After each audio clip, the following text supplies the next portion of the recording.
When I think of a few words to describe Dan Saltzman, who has always been Danny to me, I would say creativity, intelligence, and dedication. Dan's legacy will be the children's Levy, and that didn't happen by osmosis. It happened because Dan really was the point person, and for thousands and thousands of young people, Dan Saltzman made a real difference in improving their lives. Volunteers of America Family Relief Nursery was one of the first programs funded by the Children's Levy, and that would have been in 2003. When I came into the presidency of Volunteers of America, it was at the time when he was having the conversation about whether or not we could go to the public and say, will you fund a levy that would be dedicated to services to children?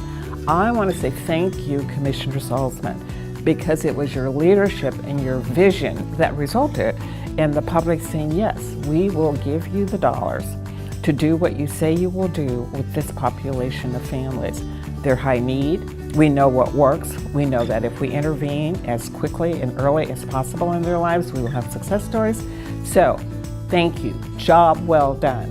Dan's basically one of the most intelligent people I've ever met, but it's his heart and passion tied into his pragmatic, common sense self that makes him one of the most successful political people actually in the history of the city of Portland. One thing that I would say about Dan that I appreciated and valued in working with him was that he didn't take for granted the fact that the levy was going to pass. It was 2008 when I met him. He was out there, I was out there canvassing door to door with him, and I really appreciated that because it showed again what tremendous commitment he has made to the children of Portland. I'd actually describe Dan as something of an atypical politician. He doesn't seek the spotlight, he doesn't grandstand, but when you look back on his record of achievement, he's actually been an extremely courageous and innovative leader. Dan was really a visionary in identifying the senior home delivery model could really serve and benefit the families within the city of Portland. Dan went out on a route with me to deliver meals to families, and it was really fun. He's obviously very compassionate, and I think that he was probably pretty proud that this was a model that was working for the city of Portland.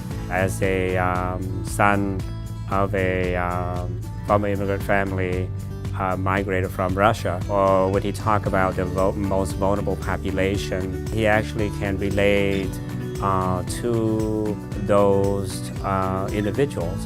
And that is really where, for me, is so profound and is so great about him as a leader, that he developed his leadership truly based on his love and compassion, that he wanted to make a difference. We Jews have a concept known as tikkun olam, which basically stands for perfecting the world. So Dan Saltzman basically said, I'm going to get up every single day and I'm going to be in the tikkun olam business. And I'm going to be perfecting the world, and I'm going to especially try to ensure that kids, vulnerable kids, would have a brighter future. Years later, I will get a card in the mail from a girl who was in one of our programs funded through the Children's Levy, and that girl will say to me, I don't know if you know this, but Girls Inc. was there and I needed Girls Inc. to be there. And I attribute where I am today to having had that support. And it's all of these little tiny stories that are going to add up to be Dan's legacy. My message to Dan is, I knew that public service was in your DNA. I knew you'd be an exceptional city commissioner because you've been exceptional in your work in the United States House of Representatives. When you started, we had high expectations for you. You've exceeded all of them, and enjoy your retirement.